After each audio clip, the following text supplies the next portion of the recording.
Okay, so this one's going to be a little bit different than normal. Over the past month or so, I've been collecting just video clips of me doing things such as tidying my bookshelves and stuff like that. So this is going to be kind of an amalgamation of different video clips and then a book haul tagged onto the end.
for some reason, 2020, I've like lost all sense of self-control when it comes to buying books. I've got a little small book haul to do now because I'm doing it now instead of waiting until I've got more books, because some of them I want to put on like the April TBR and stuff like that, so I wanted to just talk to you about them now.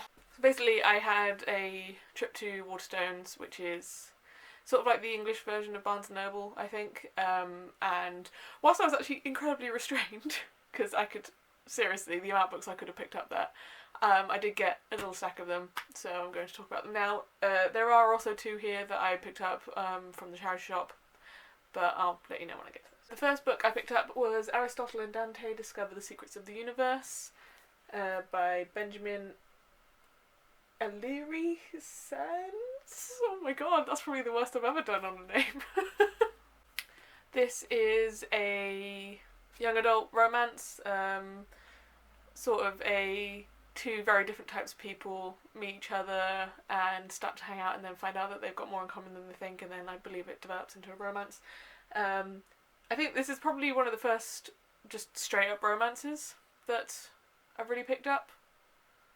Could you call They Both Die at the End a straight up romance? I don't think you could. But anyway, this has been on my TBR for a while. Next, another book that's been on my TBR for a long time is Scythe by Neil Shusterman. This is a fantasy book set in a world where death is like not a thing anymore, as in people can't die unless they are reaped. So the main character, what's her name? Citra. Oh, 2. Citra and Rowan basically become scythes, which is like the in-universe version of a reaper, and they are learning how to do this very important job, because obviously if no one dies then the population's going to get like way out of control. But I thought it was a really interesting concept, and I love the cover art for this. Every time I saw it I was like, oh, that looks so interesting. And I know this is first in the series, but until I've read this and know how I feel, I'm not getting the other ones. Next we have an absolute doorstop of a book, and I shouldn't be surprised seeing as her last book that I read from her was like 800 pages long. I was really excited for this one to come out, so I was like, I need it as soon as it comes out, and it was published like a month ago or something, and that is To Paradise by Hana Yanagihara. And I am just... there's something wrong with me. I'm just hoping that this destroys me in a similar way that A Little Life did. But like, look at the size of this thing, it's huge.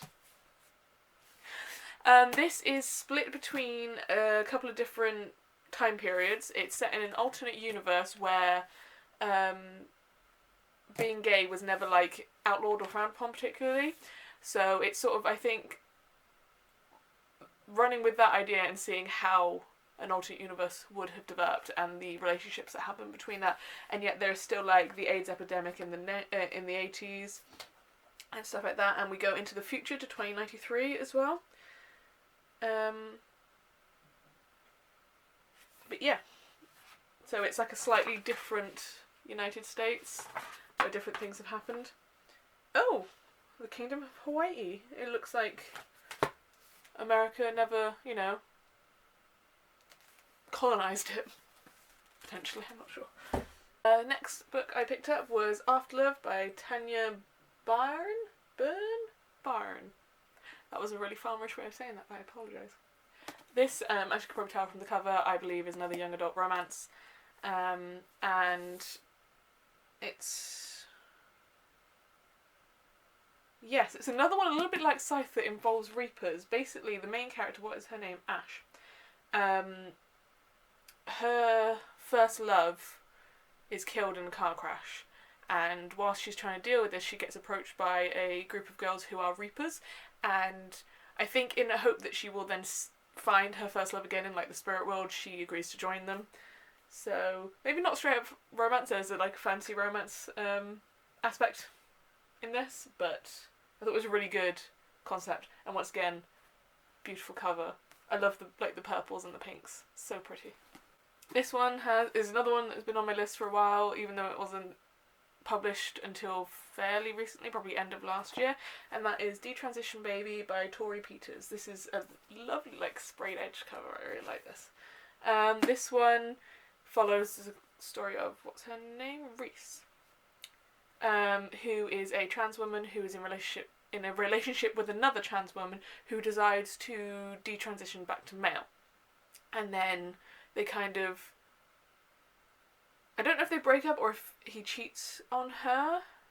Right, okay, so there's a whole, it seems like Reese's life is just fully, like, breaking down, like, I think her and Emez is what he changed his name to, sort of split up, and Emez believed he was infertile due to his transition, and I think either cheated or just started sleeping with someone else, and that other person got pregnant, and then he calls Reese up and asks if she wants to be a mother and, like, raise the baby with him. It all sounds super messy. But in a way that is, like, you know, car crash TV where you just can't stop looking at, like, oh my god. Okay, I'm not gonna lie, this one initially went onto my TBR because it is so beautiful. Like, this is The Last Children of Tokyo by Yoko Tawada. And I mean, like, oh my god. This is so pretty, the front and the back. It's also a tiny weeny ditty book. This is a sci-fi, I believe. Right, and yes, this is set in a either alternate universe or future where Japan has once again shut itself off from the rest of the world. Like it did pre-World War One, I believe. And the main character, what was his name? Yoshiro, is one of Japan's elderly old, so he's like over 100 years old. And he's raising his great-great-grandson, who is one of the last children of Tokyo. I think the age of the population has gone really high and people aren't having babies or they can't have babies. And it's him trying to keep his great-grandson alive whilst also, like, the Japanese, like, government and everything are trying to find a cure for this, like, infertility or something like that.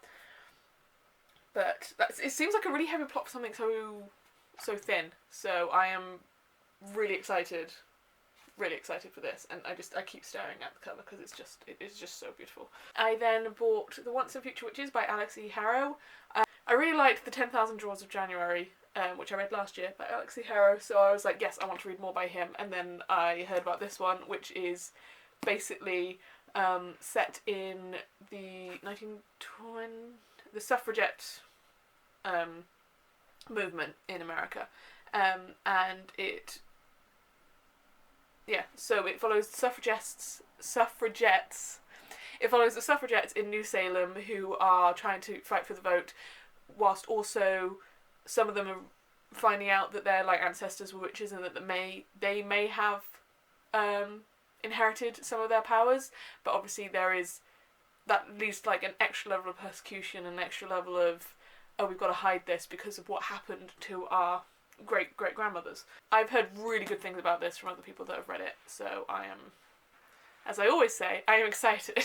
I then picked up Spin the Dawn by Elizabeth Lim, another absolutely gorgeous cover, although I do have to say I think it's the American cover, but this is still absolutely beautiful. This is a Mulan retelling, is what I have heard, but instead of disguising herself as a man to join the army, the main character here, whose name is Maya, disguises herself as a man to go to the royal palace to become a tailor, which is like a men's only position, but she wants to be, like, the greatest tailor in the land. So I feel like, it's a Mulan retelling in that it follows just that same plot beat of disguising herself as a man to do something that is reserved only for men and then being, like, the greatest of it.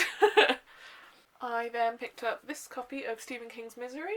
I've still never read a Stephen King book, but I really like the movie Misery, and I really liked this copy, so I was like, oh, if I'm ever going to read a Stephen King, then why not start here? This follows the story of an author who has hidden himself away in a remote cabin to finish his latest book. That's his like writing process. He does that, and then on his way to like give that book to his publishers, he gets in a car accident, and he's rescued by a woman who turns out to be his like biggest fan, but she is like what everyone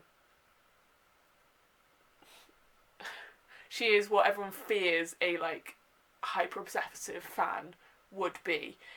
She's obsessed with his series called, I don't know if it's called Misery, but the main character of his like most popular series is called Misery, and she finds out while she's looking after him that he killed off Misery in his latest book, and she's like not happy with that. So yeah, this was written before like the whole online discourse around like hyper obsession with like stalking and doxing and things like that, because I don't know if the internet existed here or if it just wasn't as big as of a thing. So this was definitely sort of ahead of its time in that sense, and has just become more and more like real, I think, as time goes on. Now, the two books that I picked up from the charity shop, the first one was Pachinko by Min Jin Lee.